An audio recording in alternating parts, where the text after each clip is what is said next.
So what are gymnastics rings? Well, they're a piece of upper body movement equipment that goes all the way back to the Roman Empire nearly 2,000 years ago.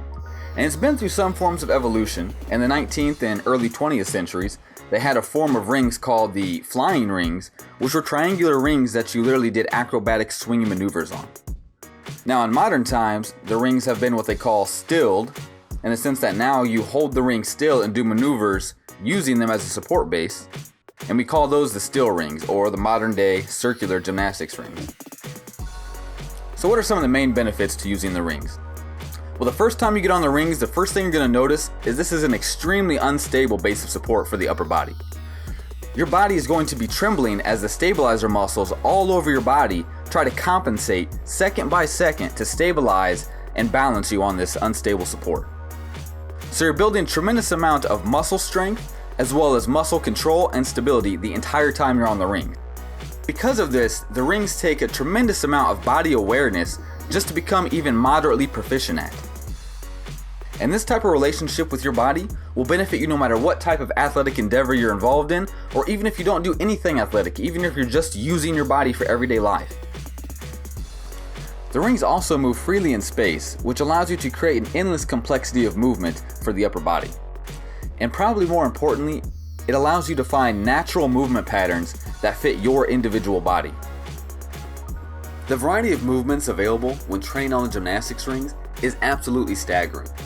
However, here I've collected a handful of basic foundational movements that will give you the strength and coordination necessary to move on to more advanced movements later on in your training. These movements have been broken down into three separate categories. Those movements that happen below the rings, those that happen above the rings, and one that is a transition between these two positions. Now, each of these movement categories comes with its own corresponding grip. For the below rings movements, we have the neutral grip, in which you will reach up from underneath the ring, wrap your fingers and thumb around the ring, putting most of the weight on the callus pad on the top of your palms. And be sure to keep your wrists straight throughout the movement. Next, we have the above rings grip. When above the rings, you're going to reach down, wrapping your thumb and fingers around the bottom portion of the ring. The top portion of the ring is going to touch the outside of your forearm. Now in the beginning, you want to keep your palms facing inward towards each other, and be sure to push through the rings using not only your arms, but also your shoulders. And finally, when transitioning from below the rings to above the rings, you're going to need what's called a false grip. Now the false grip is not intuitive, and it takes most people a little bit of time just to build up to it. But we're not going to go over that here, we're actually going to go over that when we discuss this transition movement later in the video. But for now, there's something we need to review before we can move on further. Having proper awareness and control of your shoulder blades is a prerequisite to being able to properly execute most of these movements, and especially a prerequisite to being able to operate on the ring safely. It's going to require a little bit of experimentation in the beginning. I suggest Google searching scapular movements and just trying a few out yourself. Learn some scapular push-ups, learn about scapular rows or scapular pull-ups. This is an area where a lot of people are really weak, but to be honest, it's really easy to get strong in this. It just takes a little bit of attention. The first movement we're going to talk about is rows. Doing rows on gymnastics rings is an excellent way to build strength and stability in the upper back, shoulders, and arms. Now to perform this movement, you'll need to lower the rings down to about 3 or 4 feet off of the ground. The higher this is, the easier the movement will be. The lower this is, the more challenging it will be. Grab onto the bottom of the rings with a neutral grip and lower yourself down into a horizontal position with your heels still on the ground. Now simply pull yourself up and be sure to pinch your shoulder blades together at the top of the movement. You've now performed your first row. Now the beautiful thing about these rings is that because they're free floating in space, you can do this row with your palms facing your chin as if on a bar, or you can do these rows with the palms facing each other as if on parallel bars. In fact, you can even switch between these two hand positions during the same rep. It's one of the main strengths to using the rings in the first place, so be sure to experiment with it and see what feels right to you. The next movement we're going to look at is pull-ups. Doing pull-ups on the rings is a little more difficult than doing pull-ups on a bar because it's free floating and you have to stabilize quite a bit. But this is a benefit to you because there's no such thing as too much stability in the shoulders. Again, be sure to experiment with different hand positions because these are free floating, and be sure to try different hand positions even within the same repetition. To get into the pull-up position, you will obviously have to raise the rings above your head, but you'll also need them there for the next movement. which we call skin the cat. Now in skin the cat, you're going to reach overhead and grab onto the bottom of the rings with a neutral grip and dead hang. From the dead hang, you will take your knees and curl them up to your chest. You then take your lower body and you rotate it up and over your head and through the window created by your arms and all the way back down until your feet are touching the ground. Now not everybody is going to be flexible enough to do this in the beginning, so just work at it, get as far as you can. You'll feel a great deal of stretching in the shoulders, and then you're going to pull yourself right back through that window, back the way you came to the starting position. This is an excellent mobility builder for the shoulders and an absolute must if you want to move on to more advanced movements. Now we will take a look at the movements that take place above the rings. For this next movement, you'll want the rings to be set about 3 to 4 feet off of the ground once again. However, this time you're going to grab onto the rings with the above rings grip and you're going to hop up, holding yourself in a vertical position. In the beginning, you will want your palms to face each other in towards your body. As you become stronger in this position, try to turn your palms so that they're facing outward. Now throughout this position, you're going to have to hold a lot of tension in your body, so you'll have to pay close attention. Your body needs to feel as if it's one unit. And you will want to pay particularly close attention to your shoulders in this pose. This is actually a very difficult static position for most people in the beginning, so don't take it lightly. The next movement we're going to look at actually begins from the static hold position. So from the static hold, take your knees and tuck them up into your chest. Hold this position for as long as you can. This is known as a tuck sit. If this isn't too difficult for you, go ahead and straighten your legs out in front of you so that your body resembles the shape of a capital L. Now this is known as the L sit. This is an excellent strength builder for the core and provides the shoulders with much needed stability work. Next we have the rings dip. Now this position once again will start in the static hold.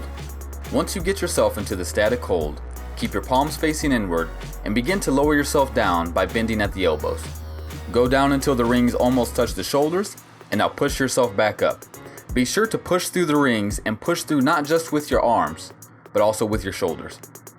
Try to maintain a solid hollow body posture throughout this, as opposed to flailing your legs around during the movement. This is a great strength builder for the chest, triceps, and shoulder. The last movement we're going to talk about is the rings muscle up. But before you can perform the muscle up in a strict sense, you need a good false grip. Now in order to get the false grip, you will reach up and grab the rings with a bench wrist. And I've drawn here what it looks like from a personal point of view. This doesn't feel natural to most people, and it does take a little bit of time to build strength in it.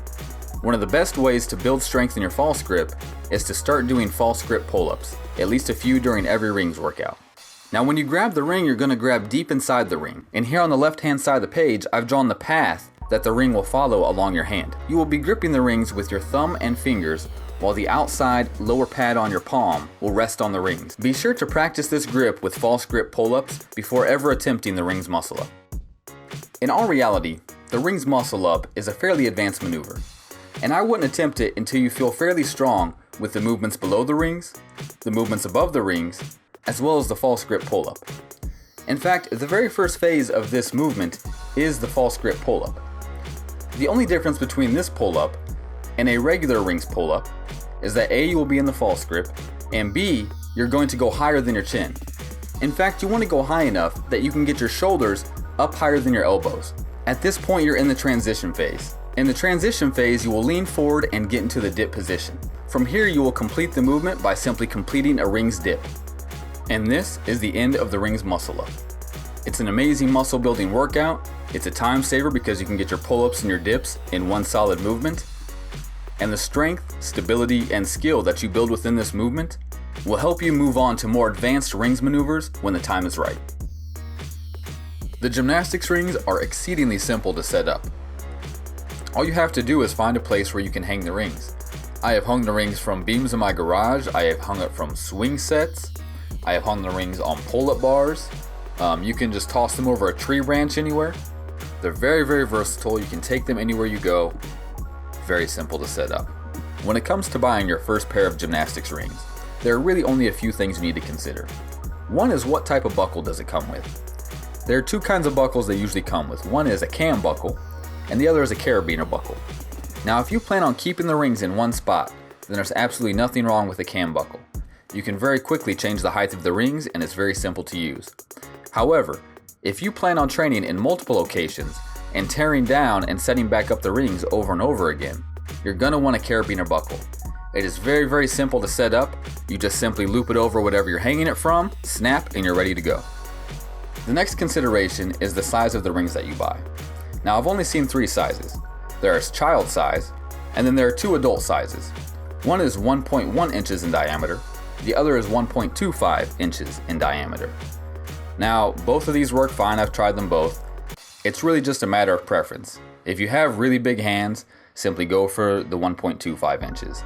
If you don't have very big hands, go for the 1.1 inch. Either of them works fine.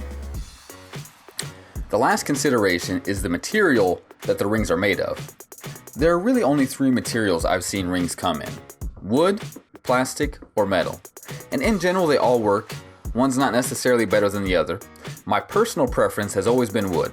I love the smooth feel of it, and if I want it to have a little bit more grip, all I have to do is take a piece of rough sandpaper and rough sand it. If I want it to be smoother, I take a piece of fine-tooth sandpaper and I fine-tooth sand it.